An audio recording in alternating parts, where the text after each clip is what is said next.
Hello my dearest! So for today's video, nibalik na ko simba sa ilang Pastor Javier. Pero it doesn't mean nga, o na dyan ni simba-simba. Like nagasimba gihapon ko, pero dili na gani ilang Pastor Javier. So after 2 Sundays, karon ko nakabalik. And I'm so happy kay nakapa-refresh ko sa akong mind. Kay nangadto mi sa tukuran na nilag church kung itugot. Layo siya sa Gulayon. So guys, naka-appeal ko sa Juray.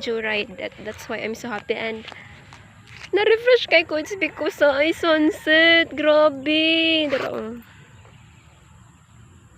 I love it.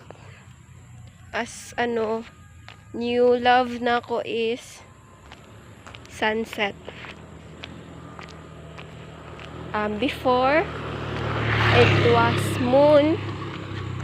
And I don't hate the moon, pero at nahitabo nga murag nawadan kay kuog ka ng nawadan na kay kuog admiration sa moon.